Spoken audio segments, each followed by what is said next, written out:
So again, as I said, up to 6 gigahertz we can usually discuss the impairment that we just covered. However, in wider bandwidths, higher frequencies like millimeter wave applications, E-band 60 gigahertz, there are interfaces that, as usual in microwave systems, have reflections, and we need to investigate what these reflections of not ideally matched circuits create to the EVM picture. So here's an example of a scenario, for example, 60 gigahertz technology. We can see photos of RFICs connected to an antenna through a transmission line. Of course, in the receiver, the LNA will not be perfectly matched to the antenna. And no matter how good the designers are and how much attention was given to the design, there will always be reflections between the antenna and the transmission and the LNA. And same goes for the PA and the antenna. For the PA, it is even more severe. Usually, it is very, very difficult to get the output of the PA to be very well matched to 50 ohm when we have all the linearity and efficiency considerations and constraints that PA designers have. So these two scenarios show us actually two blocks or two cases where there is a transmission line that in higher frequencies will have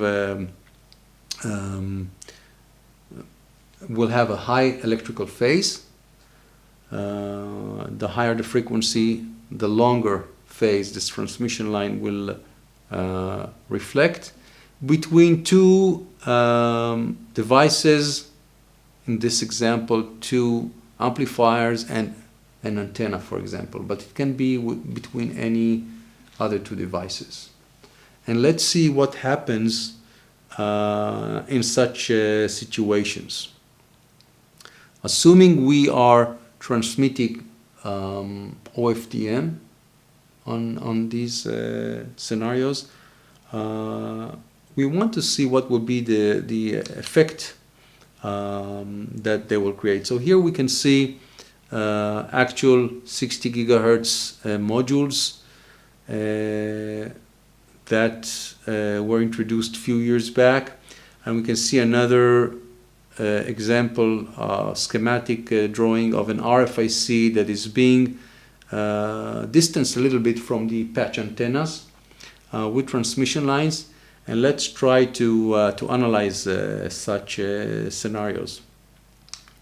So beginning our analysis, we just represent two circuits by their S parameters. For example, S parameter of the antenna or an S parameter of the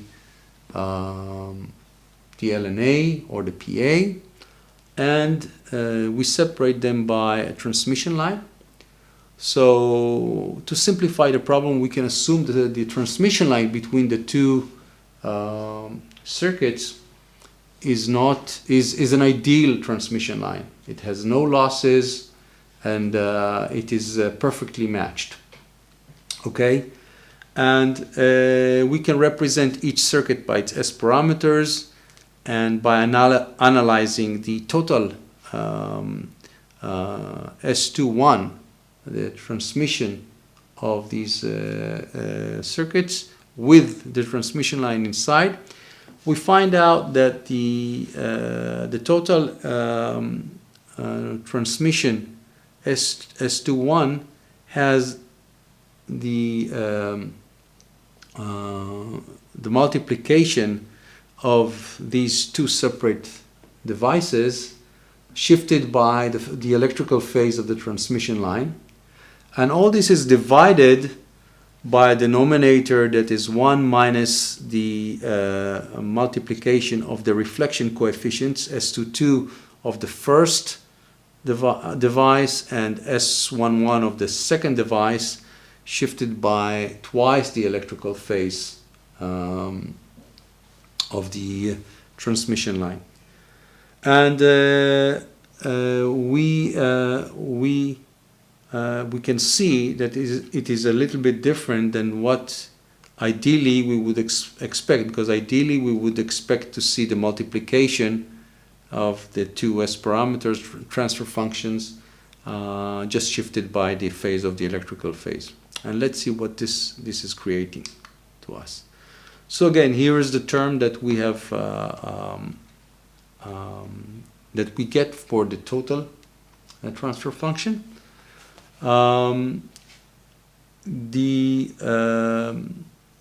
ideal situation is the multiplication of the two transfer functions shifted by the electrical phase. However, we have a mismatch error term that is the denominator that we need to analyze. So looking at this mismatch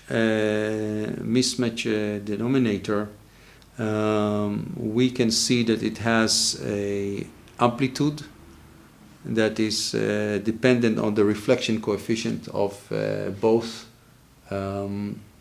circuits that were discussed in this example. And we also have a phase that is dependent on the phase of the reflection coefficients, and also twice the phase of the electrical length.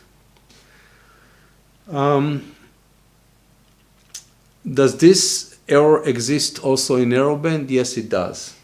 It does. So why are we calling this wideband error? Because in narrowband applications, this error is mostly constant, okay? Because the reflection coefficient don't change significantly within bandwidth.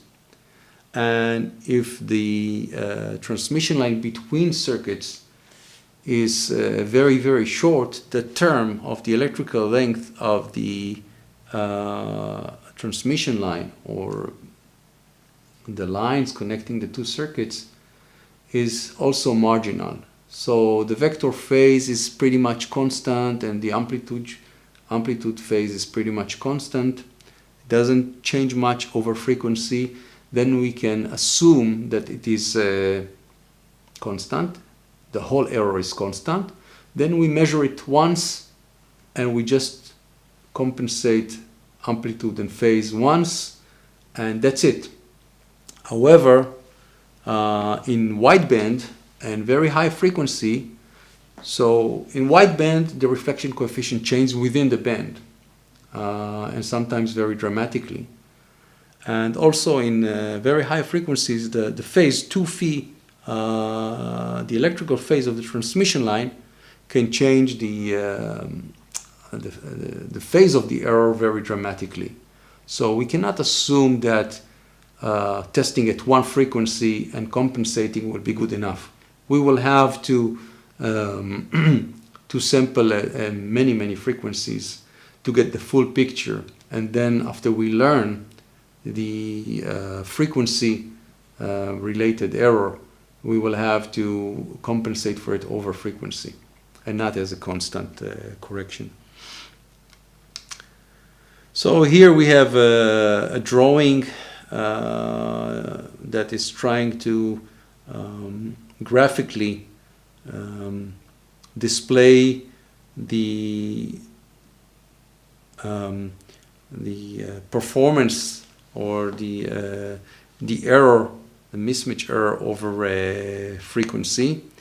And of course, if we have a very narrow band and low frequency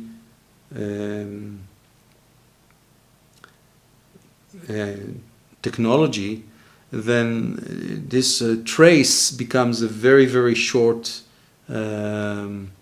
line that can even be assumed as a point and then can be corrected. However, we see that when the frequency is increased and the bandwidth is increased, we will have to compensate for a trace and not for a point.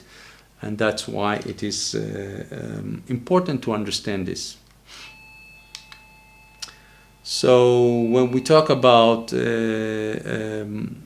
high frequency and high bandwidth application, we mentioned the 60 gigahertz 802.11ad, where we, for example, we have a carrier frequency of 60 gigahertz.